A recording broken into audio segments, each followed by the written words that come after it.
Now, what are the types of synaptic plasticity? So, let us discuss now. Next topic is types.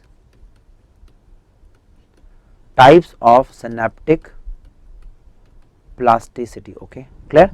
So, types of what thing? Synaptic plasticity. Okay, clear? Now, let us start the discussion. Okay, clear? Fine. And I will try to explain as much as possible, because memory is something which is very interesting. Okay, and as a physiologist I can tell you so many interesting things, so many things. Okay, so whatever you want extra, as I told you, will always be in touch. So whatever you need, you can just inform. I will be providing you the extra stuff and materials. Okay, so let's start now. Types of synaptic plasticity. Okay, so first is, I am writing the three main types, not the minor ones like the habituation, etc. First is PTP, that is post tetanic potentiation. Post tetanic potentiation. Okay, so what is that post tetanic potentiation? Is this. Okay, so right right. So first is on giving a train of stimulus, a train of stimuli. So you know technique is multiple stimulation. So on giving a train of stimuli means what? Repeated. Train means repeated, like 1 2 3 4 4 1 2 3 4 4 1 2 3 4. So giving a repeated train of stimuli. Okay, on giving, there is calcium and increase neurotransmitter release. Okay, so what happens when you give the stimulus multiple time? The calcium ions which enter for exocytosis, they will accumulate. So what happens? There is the accumulation. Why? They can't leave. So accumulation due to repeated stimulation.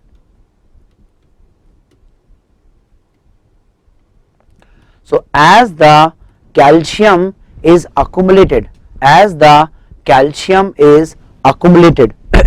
what will be the response? Okay, so as the calcium ions are accumulating, what is the response? The response is it causes increase neurotransmitter release. Okay, clear? Now this cause increase response. Okay, increased response for few seconds. Okay, so this cause a increased response. Why? Because as the neurotransmitter remain there, you will keep getting the sensation. Okay, and you are able to remember it for some longer time. Okay, for a few seconds or maybe some minutes. Okay, so that's why it's a type of short term memory. Type of short term memory. So it is a type of the short term memory. Okay, type of short term memory called as working memory. So it will be cleared if I give an example, otherwise you will keep forgetting. Okay, so let me give an example.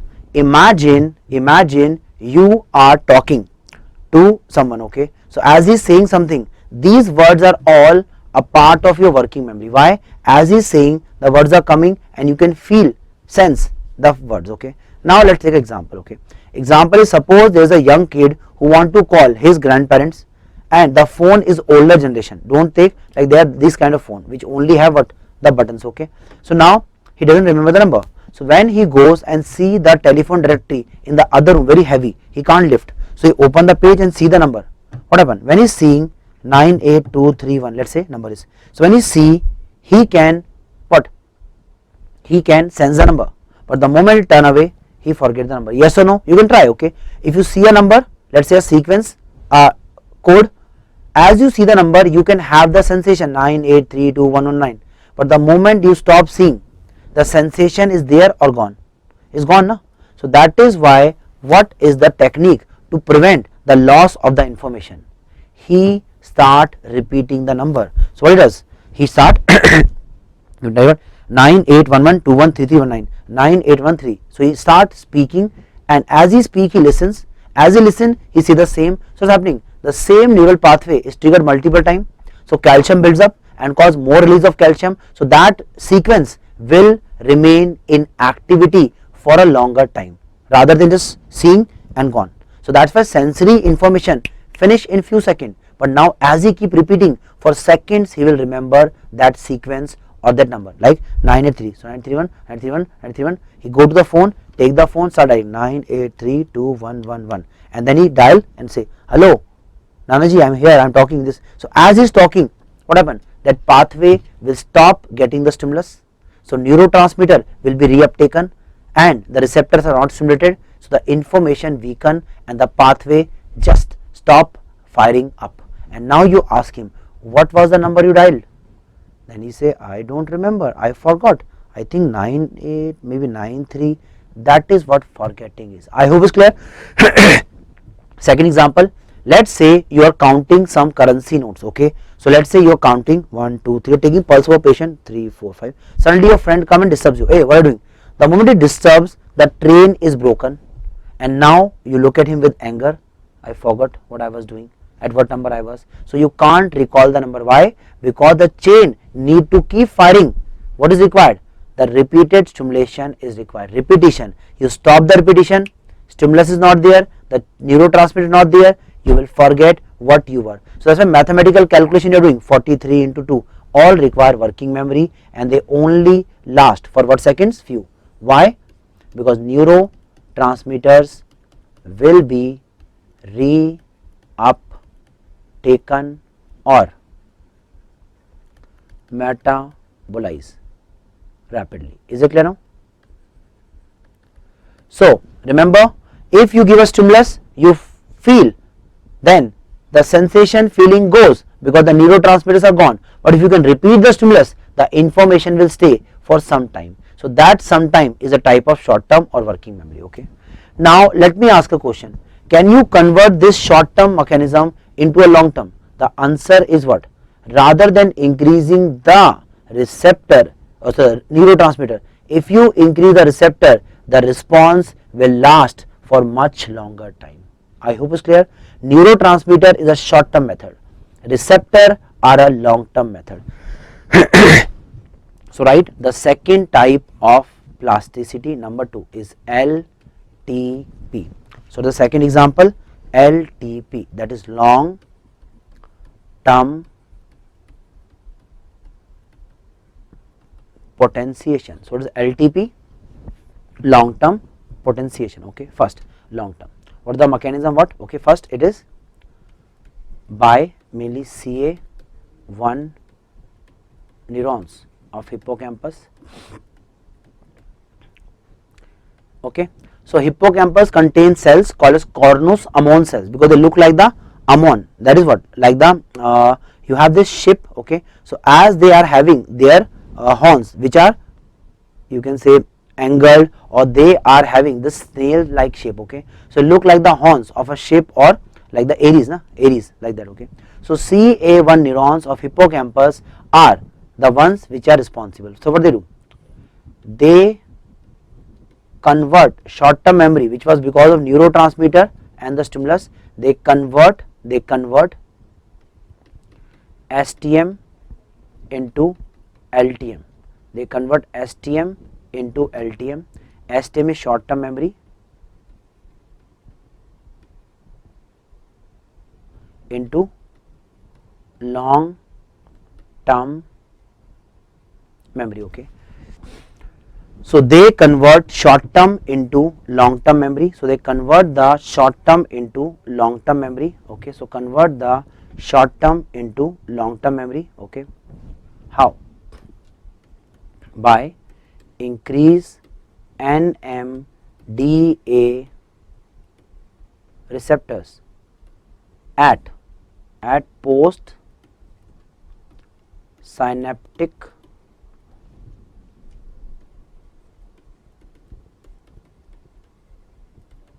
terminal, at post synaptic terminal in neo terminals at neo cortical neurons. Now listen to me. Okay, as you increase NMDA receptors. So you know NMDA receptors are glutamate and open sodium channel. So as you know they are glutamate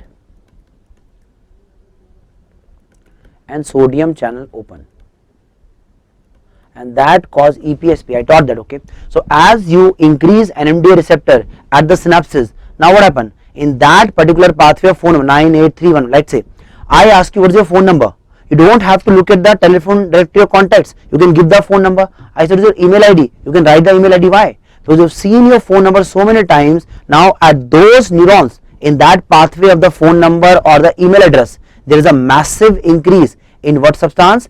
NMDA receptors. Once the NMDA receptor increase, what happens? The glutamate is able to act much better and cause more depolation, more EPSP, more excitement of the neurons, resulting in next neuron firing faster and better. So what happened? The circuit I made, this circuit, this one, it will be triggered much properly and completely, causing you to recall each and every part of the information without a single mistake. So if you can replicate the same pattern by increase receptors, it causes the long term memory. Why?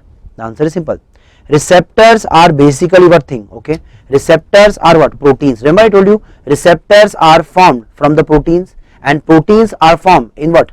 In the nucleus, then ribosome, then it is formed. So that's why once you increase the receptor protein formation, they will not be reuptaken, they will remain there for years and years. So that's why protein formation is occurring in memory formation, which make the receptors. Once receptors are inserted, those pathway, those circuits will remain highly activated for years and years. So that is why first question, okay.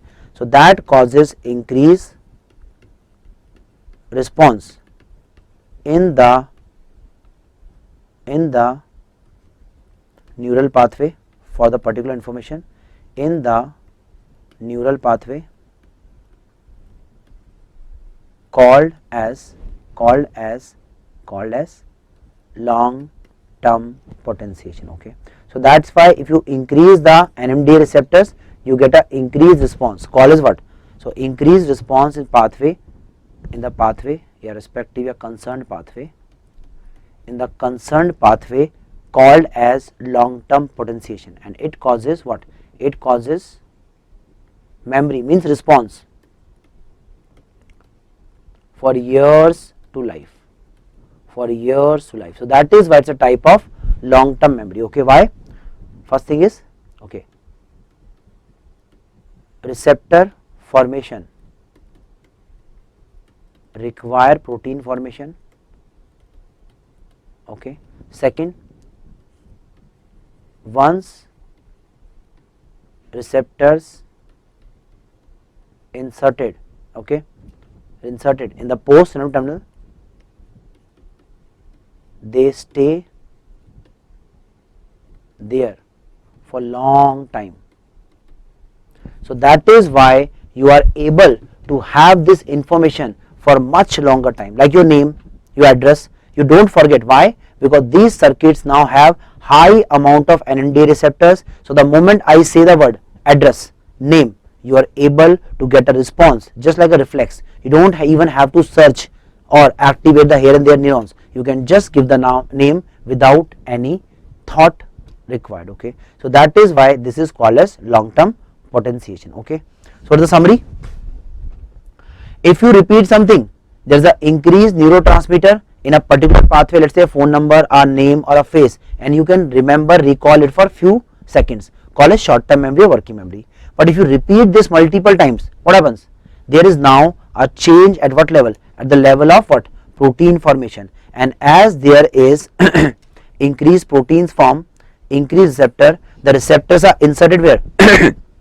In the membrane, and once you increase the receptors in the membranes will be so responsive to the stimulus, they will fire always and you are able to get the response always and always in this particular case. Is it clear? That is called as long term potentiation, okay. So what are the questions? These are the questions. What is the long term memory stored in? Synapses. Which area? Neocortex. What receptor? NMDA. What is it called as? LTP. What are the neurons? CA1. What is the area? Hippocampus. What is the result? Earlier it was neurotransmitter based memory, now it is receptor based memory. What is better? Neurotransmitter, receptor. Why? Because the neurotransmitter will be reuptake and metabolized, so the responsiveness will be reduced after some time. But if you increase the receptor, they are almost a permanent change you can have for life or at least for years. So that is what is called as long term memory. Is it clear? So the only method of making the memory, that is repetition. Repeat as many times, but there are some shortcuts also. If I get time I can explain, but right now I'll focus mainly on what concept? On the concepts of memory formation by synaptic plasticity. Third method is LTD. LTD. What is LTD? Long term depression. Okay. It involves basically GABA receptors. So remember, long term stimulation require potential, require the glutamate. It require basically GABA receptors. Okay, and it is mainly seen in cerebellum for motor skills and motor memory. Okay, example, driving, typing, etc. Okay, so where is that depression system working? Cerebellum, and it help in having the motor memory. Like example, you can type without seeing and without thinking. A juggler can juggle without thinking. Why? Because once you have a synaptic pathway created, you don't have to search, you just give the command, output come just like a reflex. Give a stimulus, response is there. Give a you can say trigger, the information is out. That is why memory can be formed. Now you will say, sir, but it is depression. I am telling you one thing, if possible to understand. If I want to make a info, if there is a white page, what I can do? I can make a person by drawing it. That is, I increase or add info. This is like potentiation of the already existing neuron by making some neurons more activated.